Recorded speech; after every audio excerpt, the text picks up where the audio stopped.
come up with a framework that is going to support the training institutions within the Ministry of Agriculture, and especially on the credit accumulation transfer system that we have been supported by the Kenya National Qualification Authority to come up with that policy. Now we are here to launch the technical team and National Advisory Committee that will be able now to spearhead this very important policy that has been developed by the Kenya National Qualification Authority. And this will help mostly graduates from the institutions that are within the Ministry of Agriculture. That is the national, we have the Animal Health Training Institute, the one we call the HITIS, the Dairy Training Institutes, the Livestock Training Institutes, and the Agricultural Training Institutes that we have across the country. So we now know that once they graduate, their qualification will be recognized and they will be able to have their credits transferred when they want to continue with their studies and to advance their knowledge within the same area. It's going to be a game changer in the national food security systems, in the sense that we are going to recognize the skilled manpower that we now have. Because previously there were challenges in the sense that how do we know this person is competent? The issue of competence in terms of skill, if you are to employ, even if it is a farmhand, does the farmhand have the skills and the competence that has been recognized and then given a certification, so that when they go up for employment, they will be recognized? So for us, when you look at the food safety systems, it's really very important to have these systems or this recognition in place.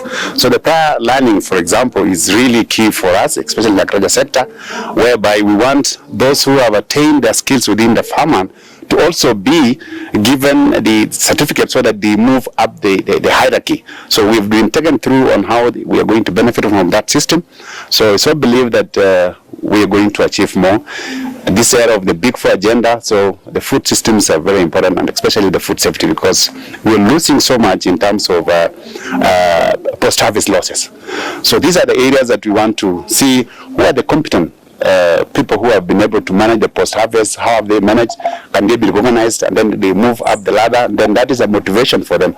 So, and then you see, we are telling the youth to go into agriculture, but at the end of the day, how do we recognize that they are really going into agriculture without certification and accreditation? So it is really important for us to bring the youth now and tell them at the end of it, after you have attained certain skills, you will be recognized and you can be awarded a certificate, so that you continue to the next level. Because once you become motivated, you're even going to support research. And the idea is to ensure that the different colleges, technical institutions and universities that are offering agriculture as a course offer a training program that is the same, is harmonized, so that if you go to do a diploma in a college, that diploma will be equivalent in terms of both content and time across all the institutions offering the diploma.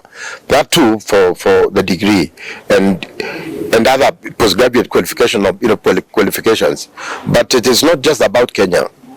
We are part of a regional, continental and global, village, whereby we like to see those that have been trained in Kenyan institutions to be able to take advantage of opportunities in countries in the region, in countries, in the continent of Africa, and even beyond, as long as we ensure that the qualifications that we are offering are similar, almost equivalent, and recognized by those other countries.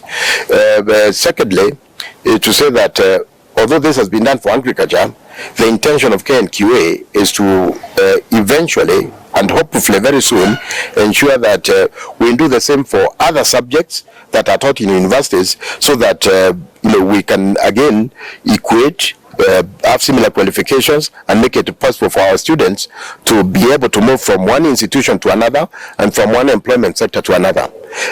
It's particularly important for us to talk about what we've been calling recognition of prior learning, and probably this applies to agriculture more than a lot of the other disciplines, because a lot of our people are out there farming and they don't have any papers.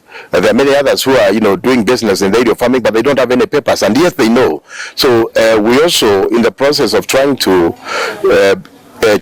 check and certify those kinds of people with experience. We'll do it for agriculture, we do it for Njuakali sector, and everywhere else where you have the skills but not the certificates.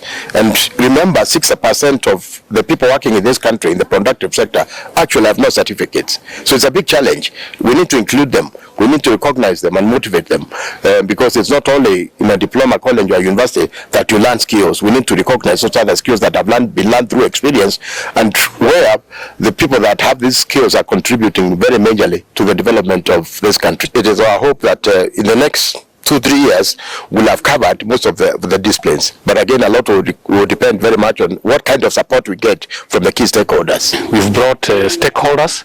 This is quite unique because we have universities and we have technical training institutions and we have national polytechnics and we have agricultural colleges all sitting in one room, so that we produce quality qualifications so that to enable our students to move from, for example, technical training institutions to university. Now we have made it easy, we have made it very clear.